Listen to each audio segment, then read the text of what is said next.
ಎಲ್ಲರಿಗೂ ನನ್ನ ನಮಸ್ಕಾರಗಳು.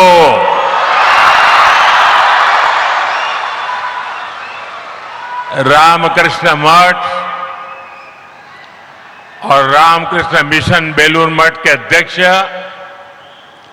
परम पूज्य स्वामी गौतमानंद जी महाराज, श्री रामकृष्ण आश्रम मैसूरू के अध्यक्ष पूज्य स्वामी मुक्तिदानंद जी, रामकृष्ण मठ और रामकृष्ण मिशन के ट्रस्टी पूज्य स्वामी यादवेंद्रानंद जी, राज्यपाल श्री थावरचंद गहलोत जी, मुख्यमंत्री श्री डी.के. शिव कुमार जी, सांसद यदुवीर कृष्णदत्त चामराज वाडियार जी, विधायक विजेंद्र येदियुरप्पा जी, के हरीश गौड़ा जी, अन्य महानुभाव, पूज्य संतगण और भाइयों और बहनों, सर्वप्रथम मैं मैसूरू की अधिष्ठात्री देवी मां चामुंडेश्वरी को प्रणाम करता हूं. अभी 2 दिन पहले ही हम सभी ने गुरु पूर्णिमा भी मनाई है. आप सब जानते हैं, मेरी यात्रा जहां से शुरू हुई और आज मैं जहां हूं, इसमें रामकृष्ण मिशन का बहुत अहम योगदान है. मैं 3 महीने पहले हावड़ा में बेलूर मठ गया था. सभी पूज्य संतों से सत्संग करने का अवसर मिला था. मेरा सौभाग्य है कि आज मुझे फिर मैसूरू में श्री रामकृष्ण आश्रम से जुड़े संतों से, मेरे गुरु बंधुओं से मिलने का, उनसे आशीर्वाद लेने का अवसर मिला है. आप सभी की उपस्थिति की वजह से आज मैसूरू की इस पवित्र भूमि पर मुझे एक अलग ही ऊर्जा अनुभव हो रही है. मैं आप सभी संतों के चरणों में सादर प्रणाम करता हूं. साथियों, मैसूरू भारत की अनादि सांस्कृतिक चेतना का केंद्र रहा है. यहां के मंदिर, यहां की परंपराएं और उत्सव, मैसूरू का दशहरा, यहां के भव्य महल, इसका संगीत और साहित्य, भारत की विरासत इस शहर के कण कण में रची बसी है. और ये देखकर बहुत संतोष मिलता है कि शहर ने इस विरासत को उसी कुशलता से सहेजा भी है, संवारा भी है. श्री रामकृष्ण आश्रम और स्वामी विवेकानंद जी की स्मृतियां भी मैसूरू की विरासत का ही एक समृद्ध हिस्सा है. कुछ देर पहले मैं उस ऐतिहासिक भवन में भी गया था जहां स्वामी विवेकानंद जी ने अपने प्रवास के दौरान कुछ समय बिताया था. कर्नाटका के कितने ही विद्वान और मनीषी इस स्थान से जुड़े रहे हैं. राष्ट्र कवि कुवेंपु जैसे महापुरुष जब मैसूर में थे, उनका भी रामकृष्ण आश्रम से गहरा जुड़ाव था। आज Swami Vivekananda cultural youth centre यानी विवेका स्मारका के उद्घाटन के जरिए हम इस मिशन को नया विस्तार दे रहे हैं। इसके लिए मैं श्री रामकृष्ण आश्रम और इसके जुड़े सभी विद्वानों को हार्दिक बधाई देता हूं। साथियों, व्यक्ति से विभूति का निर्माण एकाएक नहीं होता। इसके लिए हमें जीवन की अनगिनत परीक्षाएं देनी होती है, साधना करनी होती है, तप करना होता है, खुद को तपाना पड़ता है, खपाना पड़ता है। ख्याति के बाद तो संसार पीछे खड़ा होता है, लेकिन तप के समय महान विभूतियों को पहचानना आसान नहीं होता। जो साधक को तपस्या में पहचानता है, वो उसकी सिद्धि का सहभागी भी होता है। इसलिए भाइयों बहनों, स्वामी विवेकानंद जी के जीवन में मैसूरू का इतना अहम योगदान था। करीब 130 वर्ष पहले स्वामी जी एक युवा सन्यासी के रूप में भ्रमण करते हुए मैसूरू आए थे। तब उनकी प्रसिद्धि वैसी नहीं थी, लेकिन विचार उतने ही ऊंचे थे। उस समय उन्हें जिन लोगों ने पहचाना, जो उनके साथ जुड़े, उनमें से एक प्रमुख नाम मैसूरू के तत्कालीन महाराजा के भी था। जब स्वामी विवेकानंद जी अमेरिका में थे, तो उन्होंने वहां से मैसूरू के तत्कालीन महाराजा को एक पत्र लिखा था। उसमें उन्होंने स्वयं महाराजा के सहयोग का उल्लेख किया था। साथियों, स्वामी विवेकानंद जी ने भारतीय चेतना को आत्मसात किया था। उन्होंने शास्त्रों को आत्मसात किया था, जो कहते हैं परम परोपकारार्थ यो जीवति स जीवति, अर्थात वास्तव में वही जीता है जो दूसरों के लिए जीता है। इसी मंत्र पर चलते हुए मैसूरू के इस श्री रामकृष्ण आश्रम ने पिछले वर्ष अपने 100 साल पूरे किए हैं।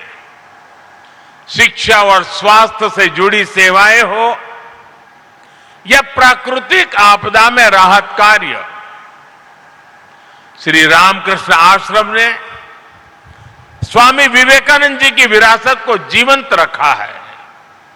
मुझे विश्वास है विवेका स्मारका साधकों और श्रद्धालुओं के लिए आत्मिक उत्थान का एक तीर्थ बनेगा। स्वामी विवेकानंद जी की प्रेरणा थी शिव ज्ञाने जीव सेवा, यानी जीव की सेवा ही शिव की सेवा है। हमें इस विवेका स्मारक में इसलिए ऐसे युवाओं को गढ़ना है जिनके लिए समाज और राष्ट्र के हित, गरीब वंचित के दुख अपने सुख दुख से ऊपर हो। जिन युवाओं के लिए राष्ट्र प्रथम ही सर्वोपरि मंत्र हो, मां भारती की सेवा ही जिनका जीवन लक्ष्य हो। साथियों, स्वामी विवेकानंद जी युवाओं की शिक्षा को राष्ट्र निर्माण का मजबूत आधार मानते थे। उन्होंने स्वयं ये देखा था कि कैसे दुनिया के देश अपने युवाओं को शिक्षित बना रहे हैं। लेकिन दुर्भाग्य से तब भारत गुलाम था। भारत के युवा भी गुलामी की जंजीरों में जकड़े हुए थे। उस दौर से लेकर अब तक भारत के युवा ने एक लंबी यात्रा तय की है। भारत का जो युवा कभी जंजीरों में था, आज वो युवा दुनिया के विकास को गति दे रहा है। आज भारत की अर्थव्यवस्था सबसे तेजी से आगे बढ़ रही है। किसकी वजह से? भारत के युवाओं के सामर्थ्य से। आज भारत में दुनिया की तीसरा सबसे बड़ा स्टार्टअप इकोसिस्टम है। किसकी वजह से? भारत के युवाओं के सामर्थ्य से। आज भारत दुनिया का दूसरा सबसे बड़ा मोबाइल फोन निर्माता बन चुका है। किसकी वजह से? भारत के युवाओं के सामर्थ्य से। आज भारत से बने डिजिटल सॉल्यूशंस दुनिया के अनेक देशों के लिए प्रेरणा बन रहे हैं। किसकी वजह से? भारत के युवाओं के सामर्थ्य से। आज भारत सेमीकंडक्टर मैन्युफैक्चरिंग की नई यात्रा पर तेजी से आगे बढ़ रहा है। किसकी वजह से? भारत के युवा के सामर्थ्य से। आज Bharat AI, deeptech, space, technology और इनोवेशन के नए अध्याय लिख रहा है। किसकी वजह से? भारत के युवाओं के सामर्थ्य से। अभी कुछ दिन पहले ही हमने देखा है, भारत के युवाओं ने अंतरिक्ष में कमाल कर दिया है। पहली बार युवाओं का बनाया हुआ एक प्राइवेट कंपनी का रॉकेट अंतरिक्ष तक पहुंचा है।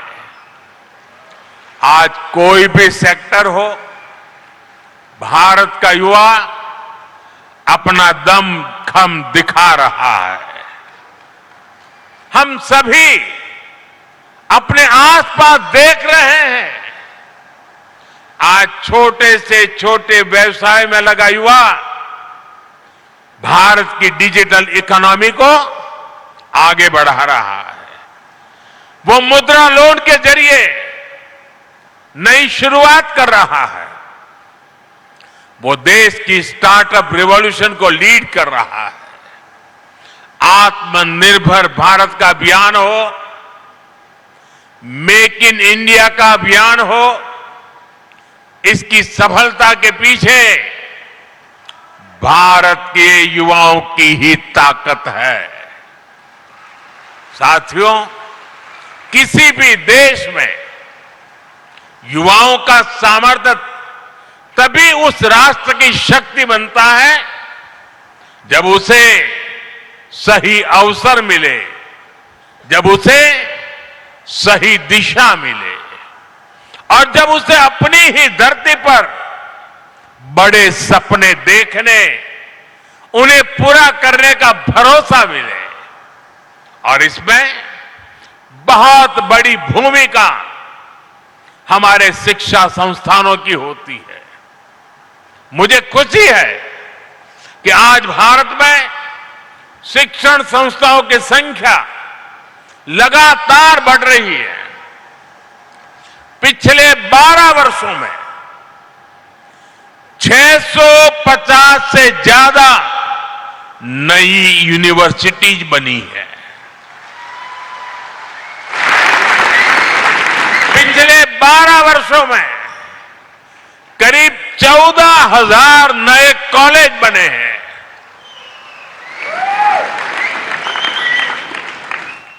4,000 से ज्यादा नई आईटीआई बनाई गई है।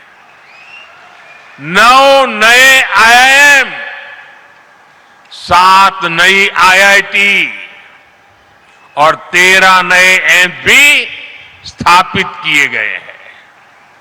आज देश में एमबीबीएस की सीटें करीब 1,40,000 हो चुकी है। मेडिकल कॉलेजों की संख्या बढ़कर 823 हो गई है। साथियों, एक और हम एजुकेशन इंफ्रास्ट्रक्चर को मॉडर्नाइज कर रहे हैं, साथ ही शिक्षा व्यवस्था को भी आधुनिक जरूरतों के हिसाब से ढाला जा रहा है। नेशनल एजुकेशन पॉलिसी भारत के युवाओं को 21वीं सदी के अनुरूप तैयार करने का माध्यम बन रही है। साथियों, स्कूली शिक्षा में भी बड़े स्तर पर काम हुआ है। देश भर में 14,000 से ज्यादा पीएम श्री स्कूल विकसित किए गए हैं। शिक्षा केवल किताबी न रहे, बच्चों में इनोवेशन और साइंटिफिक टेम्परामेंट विकसित हो, इसके लिए 10,000 से ज्यादा अटल टिंकरिंग लैब स्थापित हुई है। साथियों, स्वामी विवेकानंद जी राष्ट्र उत्थान के लिए शिक्षा के साथ साथ समानता को भी उतना ही अहम मानते थे। शिक्षा में भेदभाव न हो, अवसरों में भेदभाव न हो, आज ये देश का विजन बन गया है। आज बेटियां भी सैनिक स्कूलों में एडमिशन ले रही हैं। एनडीए में बेटियां राष्ट्र के लिए योगदान दे रही है। आज मेडिकल और इंजीनियरिंग जैसी पढ़ाई मातृभाषा में करने की सुविधा हो गई है। इससे भाषा के आधार पर अवसरों में होने वाले भेदभाव पर लगाम लग रही है। साथियों, युवा शक्ति का स्वास्थ्य अनुशासित और आत्मविश्वास से भरे रहना उतना ही जरूरी है। जो देश खेलों को महत्व देते हैं, वहां के युवाओं में इन तीनों गुणों का तेजी से विकास होता है। इसलिए आज खेलों को राष्ट्र निर्माण की एक महत्वपूर्ण धारा के रूप में देखा जा रहा है। खेलो India, youth games, university games, para games और विंटर गेम्स जैसे आयोजनों ने देश भर के युवाओं को अपनी प्रतिभा दिखाने का मंच दिया है। आज देश भर में आधुनिक स्पोर्ट्स इंफ्रास्ट्रक्चर का विस्तार हो रहा है। खेलो इंडिया सेंटर के माध्यम से सुविधाएं बढ़ रही है। गांवों से लेकर छोटे शहरों तक नई प्रतिभाओं की पहचान की जा रही है। और साथियों, आज इस अभियान के परिणाम भी साफ साफ दिखाई दे रहे हैं। अंतर्राष्ट्रीय खेल प्रतियोगिताओं में भारत का प्रदर्शन बेहतर होता जा रहा है। हमारे खिलाड़ी नए नए कीर्तिमान बना रहे हैं। हमारी बेटियां देश का गौरव बढ़ा रही हैं। साथियों, स्वामी विवेकानंद जी की तरह हमें विवेक का स्मारक बड़े उद्देश्य के लिए कार्य करने की प्रेरणा देता है। ऐसे स्थान पर मैं हमारे युवाओं से आग्रह करना चाहता हूं। साथियों, मैसूरू को अक्सर भारत के सबसे स्वच्छ शहरों में स्थान मिला है। मैं इसके लिए यहां के लोगों को हृदय से बधाई देता हूं। क्या इस अवसर पर हम ये संकल्प ले सकते हैं कि भविष्य में स्वच्छता के संकल्प को निरंतर मजबूत करते रहेंगे? हमें यहां की प्राकृतिक संपदाओं को संरक्षित करना चाहिए। हमें पर्यावरण से जुड़े संकल्प लेने चाहिए। हमें पानी की हर बूंद बचाने के लिए मिशन मोड में काम करना होगा। साथियों, आज ही यहां वाल्मीकि रामायण के कन्नड़ा अनुवाद का विमोचन भी हुआ है। मैं कन्नड़ा भाषा से जुड़ी एक अपील भी करना चाहता हूं। कर्नाटका महान लेखक और कवियों की धरती है। कन्नड़ा भाषा, कन्नड़ा भाषी लोग हमेशा से पढ़ने की संस्कृति के लिए जाने जाते हैं।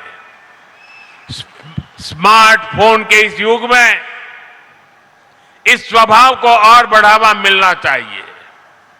क्या हम युवा पीढ़ी को कन्नड़ा साहित्य से गहराई से जुड़ने के लिए प्रेरित कर सकते हैं? साथियों, मैसूरू अपने सिल्क, चंदन और हस्तशिल्प के लिए प्रसिद्ध है। जब भी हम किसी को उपहार दें तो क्या हम ये सुनिश्चित कर सकते हैं कि वो किसी भारतीय के हाथों और पसीने से बनी चीज हो? इससे हमारी संस्कृति को बढ़ावा मिलेगा, साथ ही एक और परिवार को आर्थिक सहायता भी मिलेगी। साथियों, स्वामी विवेकानंद जी ने जिस तरह के भारत का सपना देखा था, उसे पूरा करने का दायित्व आज की पीढ़ी पर है। मुझे विश्वास है विवेका स्मारक इसके लिए एक ऊर्जा स्रोत का काम करेगा।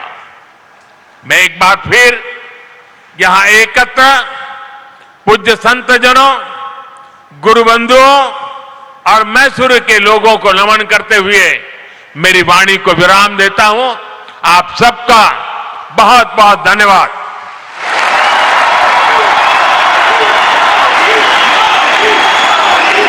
Thank you, Honorable Chief Prime Minister, for your inspiring words and for dedicating Viveka Smaraka to the service of the youth and the nation. Your gracious presence on this historic occasion will be cherished in the annals of Sri Ramakrishna Ashrama, Mysuru.